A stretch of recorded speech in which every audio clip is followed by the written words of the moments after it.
নমস্কাৰ, আজি হৈছে 22 জুলাই মঙ্গলবাৰ 2025। আগবঢ়াইছোঁ আজিৰ দিনৰ কেইবাটাও গুৰুত্বপূৰ্ণ খবৰ। এই মুহূৰ্তত আগবঢ়াইছোঁ আজিৰ দিনৰ প্ৰথমটো খবৰ। মুখ্যমন্ত্ৰীক প্ৰত্যাহ্বান জনাইছে এইবাৰ মিয়াই। প্ৰতিবাদ কৰি মিয়া পৰিষদে ক'লে এইবাৰ যুঁজ এখন হ'ব উচ্ছেদ চলোৱাৰ বাবে। চৰকাৰক হুৰথাৰ সমালোচনা কৰিছে এইবাৰ মিয়াই ক'লে আমিও চাম, এইবাৰ যুঁজ এখন হ'ব। খিলঞ্জীয়াৰ পক্ষে মুখ্যমন্ত্ৰীয়ে মাত মাতি যাম বুলি স্পষ্ট কৰি দিছে। ইয়াৰ মাজতে মিয়া পৰিষদে এই মুহূৰ্তত আগবঢ়াইছোঁ আজিৰ দিনৰ দ্বিতীয়টো খবৰ।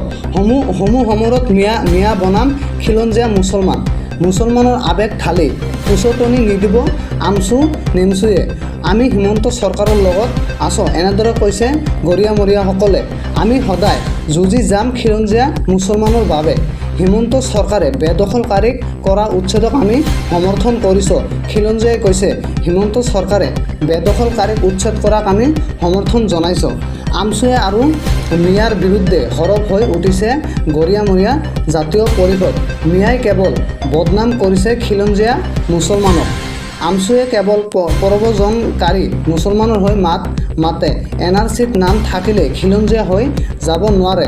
অসম আন্দোলনৰ বিৰোধিতা কৰি জন্ম হোৱা সংগঠন আমচু অসমত জনগাঁথনি সলনি কৰি অসমক বাংলাদেশত চামিল কৰাৰ ষড়যন্ত্ৰ কৰিছে আমচুৱে।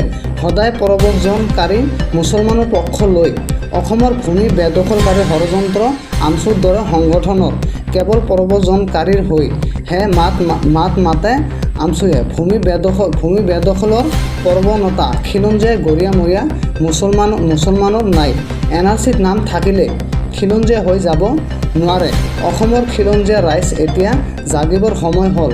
প্ৰব্ৰজনকাৰী মুছলমানৰ পক্ষত নাই গৰিয়ামৰীয়া জাতীয় পৰিষদ, এনেদৰে কৈছে গৰিয়ামৰীয়াসকলে। একাংশ সংখ্যালঘু সংগঠনে কোৱা লাখ লাখ মুছলমানৰ তালিকাত নপৰে গৰিয়ামৰীয়া। চৰকাৰী মাটি বেদখল কৰি লাখ লাখ মুছলমান ওলাই অহাৰ হুংকাৰ দি কোনো ধৰণৰ লাভ নহয় বুলি কৈছে।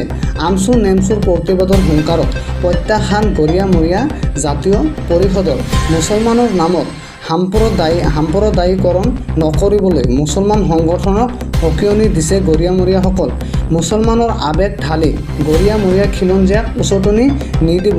প্ৰতিবাদকাৰী প্ৰব্ৰজনকাৰী মুছলমানৰ তালিকাত নপৰে গৰিয়ামৰীয়া জনগোষ্ঠীসকল।